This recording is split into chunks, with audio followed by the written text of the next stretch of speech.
मेरी बेटी और दामाद जी मेरे ही घर में खुशी खुशी रहते थे।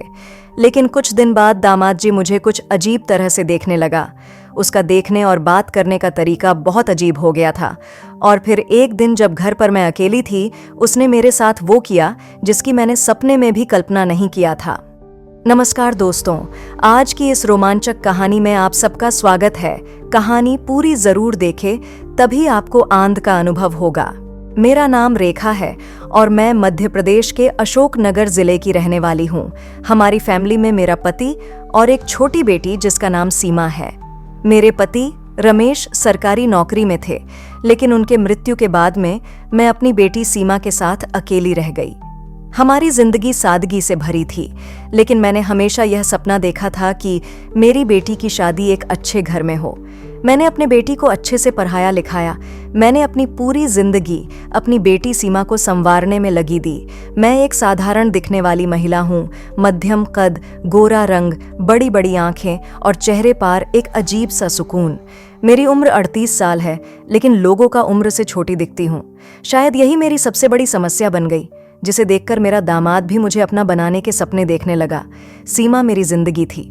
वह पढ़ाई में तेज, संस्कारी, बेहद खूबसूरत लड़की थी। उसकी मुस्कान ही मेरी ताकत थी। मैं चाहती थी कि उसकी शादी ऐसे घर में हो जहां वह राजकुमारी की तरह रहे। मेरी बेटी भी जवान होती जा रही थी और उसकी शादी के लिए रिश्ते तो कई आए, लेकिन मैंने हाँ नहीं की, क्योंकि मैं एक ऐसे लड़का ढूंढ रही हूँ जो मेरे और मेरे बेटी का अच्छे से ख्याल रख सके। मेरा अपनी बेटी के सिवाय और कोई दूसरा नहीं था, इसलिए मैं एक अच्छे संस्कारी लड़के को ढूंढ रही थी। आखिर एक दिन मेरी बेटी सीमा के लिए अर्जुन नाम लड़के का रिश्ता आया।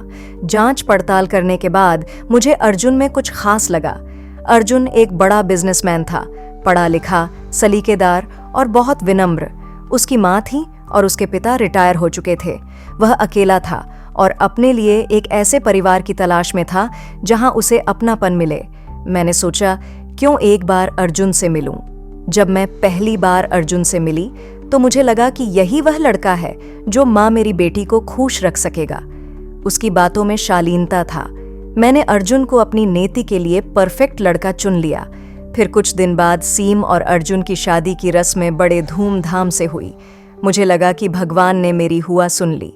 अर्जुन ने न सिर्फ सीमा को अपनाया, बल्कि मुझे भी अपनी माँ की तरह सम्मान दिया। अर्जुन को अपने घर रहने को कहा, क्योंकि मैं घर पर अकेली रहती थी।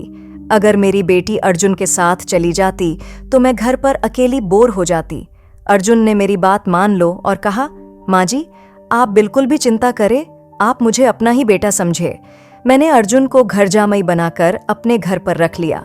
शादी के शुरुआती महीने बहुत अच्छे बीते। अर्जुन और सीमा एक दूसरे के साथ बहुत खुश थे। अर्जुन ने मेरे प्रति बहुत प्यार और सम्मान दिखाया। वह मेरी हर जरूरत का ख्याल रखता था। अगर मैं रसोई में काम कर रही होती तो वह आकर मेरी मदद करता। माँ, आपको चाहिए, इतनी मेहनत मत किया कीजिए, वह अक्सर कहता रहता। मैं उसकी इस चिंता को उसकी परवरिश का हिस्सा समझती थी। मुझे लगा कि वह मुझे अपने परिवार का हिस्सा मानता है।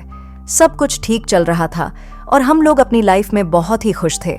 मैं अक्सर यही सोचती कि मुझे जैसा लड़का चाहिए था, अर्जुन बिल्कुल वैसा ही था।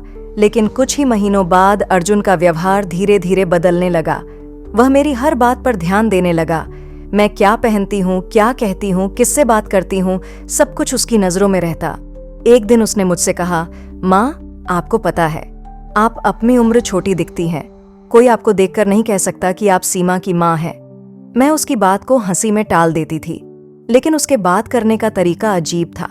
उसकी नजरें मुझे असहज कर देती।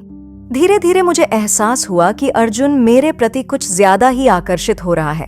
मैं उसकी माँ जैसी थी, लेकिन उसने इस रिश्ते की मर्यादा को तोड़ना शुरू कर दिया। मैं सोचती थी कि शायद अर्जुन बचपन से अपनी माँ के प्यार से वंचित था। उसकी माँ का देहांत तब हुआ था जब वह छोटा था। अपने पिता से भी ज्यादा स्नेह नहीं मिला। उसकी जिंदगी में एक खालीपन था जिसे उसने रेखा में भरने की कोशिश की, लेकिन उसके मन में कुछ और ही चल रहा था। रेखा का स्वभाव और सुंदरता ने अर्जुन को अपनी ओर खींचा। वह सास और माँ के बीच का अंतर समझ नहीं पाया। उसे लगा कि रेखा वह महिला है जो उसकी जिंदगी को भर सकती है। अर्जुन के लिए रेखा का हर काम खास था। उसकी हंसी, उसकी सादगी और उसकी चिंता ने अर्जुन को इस रिश्ते की मर्यादा को भूलने पर मजबूर कर दिया। अर्जुन हर समय रेखा के आसपास रहने की कोशिश करता। अगर रेखा उसे टोकती तो वह कहता, माँ, मैं आपकी मदद करना चाहता हूँ, इसमें गलत? लेकिन रेखा जानती थी कि यह सब सामान्य नहीं था।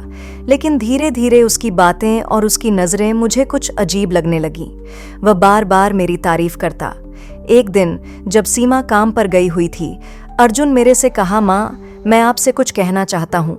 मैंने हंसकर कहा, बोलो बेटा, क्या बात है? अर्जुन ने गंभीर होकर कहा, मैं आपसे प्यार करता हूँ। मुझे नहीं पता यह कब और कैसे हुआ, लेकिन मैं आपके बिना नहीं रह सकता। मैं यह सुनकर चौंक गई। अर्जुन, तुम्हें शर्म नहीं आती? मैं तुम्हारी सास हूं। यह सब गलत है। अर्जुन ने जवाब दिया, मुझे फर्क नहीं पड़ता, आप मेरी जिंदगी की सबसे खास इंसान है। एक दिन अर्जुन मेरे से कहा, अगर आप मुझे ठुकराएगी तो मैं अपनी जान दे दूंगा। आप मेरी आखिरी उम्मीद है। मैं डर गई। मुझे समझ में नहीं आ रहा था मैं इस समस्या से कैसे निपटूं। आखिरकार अर्जुन ने मुझे अपना जाल में फंसा ही लिया। अर्जुन ने मेरे साथ वो किया जो कभी कोई दामाद अपने सास के साथ नहीं करना चाहेगा। मैंने सीमा को सब कुछ बताने का सोचा, लेकिन वह अपनी बेटी का शादी टूटते हुए नहीं देखना चाहती थी। एक दिन जब सीमा है लौटी तो उसने अर्जुन को मेरे कमरे में अजीब हरकतें करते हुए देखा। यह क्या हो रहा है? सीमा ने चिल्लाकर पूछा। अर्जुन ने तुरंत जवाब दिया, तुम्हारी माँ मुझे धमका रही थी। वह चाहती है कि मैं तुम्हें छोड़ दिया दूं। सीमा यह बात सुनकर चौंक गई। मेरी बेटी मुझ पर शक करने लगी थी। मैंने सच बताने की कोशिश किया, लेकिन वह नहीं समझी। मैंने अर्जुन की हरकतों को रिकॉर्ड करने का फैसला किया।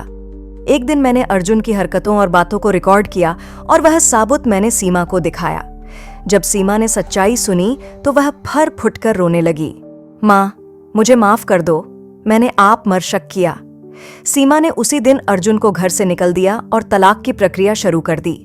मैं और सीमा ने उस मुश्किल समय से बाहर निकलने की कोशिश की, लेकिन इस घटना ने उन्हें रिश्ते की मर्यादा और इंसानों की कमजोरियां के बारे में एक बड़ा सबक सिखाया। रिश्ते तब तक पवित्र रहते हैं जब तक उनकी सीमाएं ना टूटें। जब कोई अपनी मर्यादाओं को भूलता है तो वह सिर्फ अपने ही नहीं बल्कि दूसरे की जिंदगी को भी बर्बाद कर देता है। तो दोस्तों, आप ही बताइए, इस कहानी में मेरा दोष है या अर्जुन का? कमेंट में जरूर बताना। कहानी अच्छी लगे तो लाइक तथा मीनू मॉरल स्टोरी चैनल को सब्सक्राइब जरूर करें। धन्यवाद।